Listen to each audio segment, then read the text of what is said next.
जय हिंद साथियों। आप सभी इन्वेस्टिगेशन ऑफिसर्स का स्वागत है। आज हम चर्चा करेंगे भारतीय नागरिक सुरक्षा संहिता 2023 की सेक्शन 193 की, जो चार्जशीट दाखिल करने से रिलेटेड है और सीआरपीसी की सेक्शन 173 को रिप्लेस करती है। यह वीडियो तमाम इन्वेस्टिगेशन ऑफिसर्स के लिए है, ताकि आप चार्जशीट फाइल करते समय नए नियमों का लाभ उठा सकें और अवेयर रहें। इस शॉर्ट वीडियो में सारी प्रमुख बातों के बारे में चर्चा मुकम्मल कर दी जाएगी, इसलिए इस वीडियो को सभी आईओज अंत तक ध्यान से सुनें। पहली मेन बात है समयबद्ध जांच। डेडलाइन का पालन करें। सेक्शन 193 का सब सेक्शन 1 कहता है कि जांच में अनावश्यक देरी न करें। इसी सेक्शन 193 के सब सेक्शन 2 में नियम है कि अगर मामला बीएनएस की सेक्शन 64 से 68 और 70 या 71 यानी सेक्सुअल ऑफेंसेस अगेंस्ट वुमन या पॉक्सो एक्ट की सेक्शन 4, 6, 8 या 10 से रिलेटेड है, तो हमें 2 महीने के भीतर चार्जशीट दाखिल करनी ही होगी। सीआरपीसी में ये कोई समय सीमा नहीं थी। आईओएस की प्रायोरिटी है कि जांच की गति ऐसे मामलों में सुपर फास्ट रखेंगे। दूसरी इंपॉर्टेंट बात है सेक्शन 193 की सब सेक्शन 3 में डिजिटल रिपोर्टिंग और ट्रांसपेरेंसी। यह आईओएस के लिए गेम चेंजर। इसमें सबसे पहले 193 की सबसेक्शन 3 का क्लॉज 1 कहता है कि चार्जशीट मजिस्ट्रेट साहब को इलेक्ट्रॉनिक तरीके से, जैसे कि सीसीटीएनएस पोर्टल से भेज सकते हैं। इस सेक्शन के साथ कुछ प्रैक्टिकल बातें भी आईओएस को चार्जशीट फाइल करते समय ध्यान रखनी है, जैसे कि चार्जशीट करते समय इसमें एक्यूज्ड के विषय में पूरी डिटेल में जानकारी चार्जशीट में डाली जाएगी। एक्यूज्ड के Aadhaar number, PAN number, email ID के साथ उसकी प्रीवियस इन्वॉल्वमेंट और कन्विक्शन या एक्विटल डिटेल्स आवश्यक रूप से आईओ द्वारा भरी जाएगी। चार्जशीट फाइल करते समय श्योरिटीज के भी Aadhaar number, voter ID card number, PAN number, mobile number भी आईओ द्वारा लिखे जाएंगे। चार्जशीट में गवाहों के कॉलम में उनका आधार नंबर, ईमेल आईडी आईओ द्वारा जरूर लिखी जाएगी और साथ ही कॉलम में यह भी स्पष्ट किया जाएगा कि कोर्ट में आकर अमुक गवाह के द्वारा क्या गवाही दी जाएगी। चार्जशीट में लिस्ट ऑफ डॉक्यूमेंट वाले कॉलम में डिजिटल एविडेंसेस को शामिल किया जाएगा। चार्जशीट में डॉक्यूमेंट्स की प्रॉपर पेजिंग की जाएगी और यह बताया जाएगा कि ट्रायल के दौरान अमुक डॉक्यूमेंट को किसके द्वारा प्रूव किया जाएगा। इसमें आगे 193 के सबसेक्शन 3 के क्लॉज 1 के सब क्लॉज एच में एक बात और कही गई है कि रेप केसेस में मेडिकल रिपोर्ट भी चार्जशीट के साथ संलग्न की जाएगी।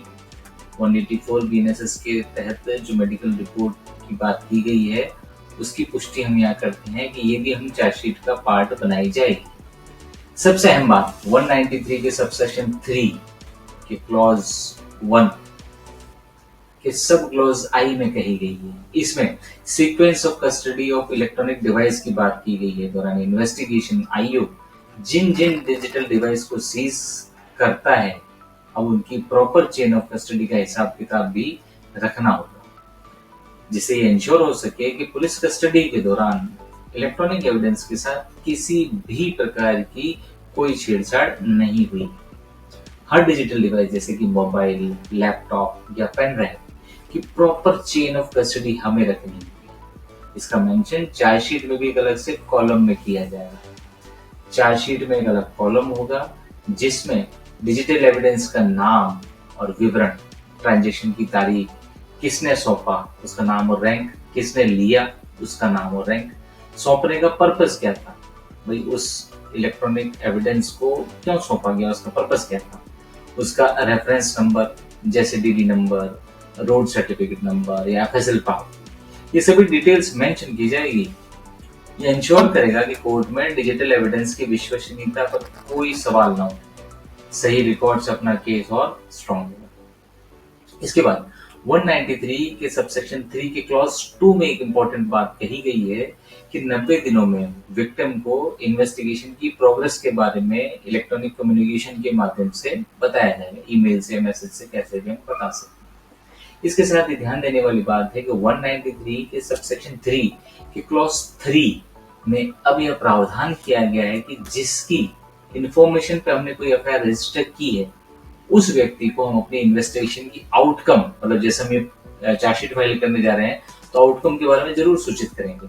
सीआरपीसी में इस प्रकार की कोई पारदर्शिता नहीं थी। यह नियम हमारे काम को स्मार्ट और रिलायबल बनाएगा और सिस्टम को ट्रांसपेरेंट रखेगा, यानी विक्टिम का भरोसा जीतने और जवाबदेही बढ़ाने में हमारी मदद करेगा। अब आइए बात करते हैं तीसरे इंपॉर्टेंट एस्पेक्ट की, डॉक्यूमेंटेशन और कॉन्फिडेंशियलिटी की। सेक्शन 193 का सबसेक्शन 6 के तहत चार्जशीट के साथ वे सारे डॉक्यूमेंट्स संलग्न करेंगे जिन पर प्रोसिक्यूशन यानी हम रिलाई अपॉन करते हैं, और सेक्शन 180 बीएनएस के तहत दर्ज किए गए उन गवाहों के बयान भी शामिल करेंगे जिन्हें हम प्रोसिक्यूशन अपने गवाह के रूप में कोर्ट में पेश करना चाहते हैं। आईयूज ये ध्यान देंगे कि अगर आपने कई गवाहों के बयान 180 बीएनएस के तहत दर्ज किए हैं लेकिन आप बतौर प्रोसिक्यूशन कुछ गवाहों को पेश नहीं करना चाहते, तो आपको सिर्फ वही बयान भेजने हैं जिन्हें प्रोसिक्यूशन गवाह के रूप में प्रस्तुत करने का इरादा रखता है। बाकी बयानों को चार्जशीट में शामिल करने की जरूरत नहीं है। इसके अलावा ये तभी लागू हो रहा है जब हम 190 बीएनएस को फॉलो करते हुए चार्जशीट सबमिट कर रहे हैं। ठीक है, अब बात करते हैं 193 के सबसेक्शन 7। अगर कोई बयान गोपनीय है तो मजिस्ट्रेट साहब से उसे हटाने की मांग करेंगे ताकि उसकी कॉपी एक्यूज को न मिले, मतलब एक्यूज के सेट में से उसको हटाने की बात की गई है। आईयूज डॉक्यूमेंटेशन को प्रॉपर रखेंगे ताकि चार्जशीट के समय उसे यानी कि आईओ को किसी प्रकार की कोई दिक्कत या परेशानी न हो।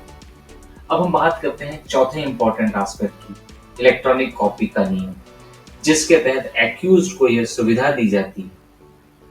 सेक्शन 193 के सबसेक्शन 8 में यह प्रोविजन किया गया है अब कि चार्जशीट और संबंधित दस्तावेजों की कॉपीज जो सेक्शन 230 बीएनएस के अकॉर्डिंग अभियुक्त को प्रदान की जानी है, आईयूज द्वारा मजिस्ट्रेट महोदय को डिजिटल प्रारूप में पेश की जाएगी।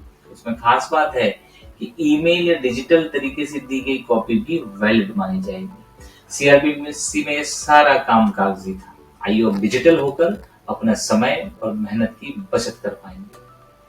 पांचवी इंपॉर्टेंट बात है फर्दर इन्वेस्टिगेशन, कॉन्सेप्ट क्लैरिटी। यहां हमें अपना कॉन्सेप्ट क्लियर रखना है। सेक्शन 193 के सबसेक्शन 9 हमें कहता है कि चार्जशीट दाखिल करने के बाद अगर नए सबूत मिलते हैं तो आगे की जांच करेंगे, सप्लीमेंट्री चार्जशीट मजिस्ट्रेट साहब को भेजेंगे। यहाँ ध्यान दें, अगर आप मेन चार्जशीट में लिखते हैं कि आगे की जांच जारी है तो इस पर 90 दिन की कोई समय सीमा नहीं है। यह सीआरपीसी के 173 के सबसेक्शन 8 से बेहतर और सिस्टमैटिक है। लेकिन अगर ट्रायल शुरू हो चुका है तो बात बिल्कुल अलग है। ट्रायल के दौरान आगे की जांच के लिए कोर्ट की अनुमति लेनी ही पड़ेगी और इसे 90 दिनों में पूरा करना होगा। कोर्ट में यह समय बढ़वाया भी जा सकता है। तो इन्वेस्टिगेशन ऑफिसर्स 193 की ये 5 इंपॉर्टेंट बातें हैं: time bound investigation, electronic reporting and transparency, documentation, electronic copies and further investigation. Chargesheet file करते समय इन नियमों को जरूर अपनाएं ताकि आपका काम और अधिक इफेक्टिव हो सके। अगर ये वीडियो आपके लिए उपयोगी लगा हो तो अपने साथी आईओएस के साथ इसे जरूर शेयर करें। चैनल को सब्सक्राइब करें ताकि आईओएस के लिए जरूरी और महत्वपूर्ण अपडेट्स आप तक सबसे पहले पहुंच सके। अगर इस विषय से जुड़ा कोई सवाल हो तो कमेंट सेक्शन में जरूर पूछें। साथ ही अगर आप चाहते हैं कि आईओएस के लिए किसी और टॉपिक पर वीडियो बनाया जाए तो अपने सुझाव कमेंट बॉक्स में अवश्य शेयर करें। जय हिंद।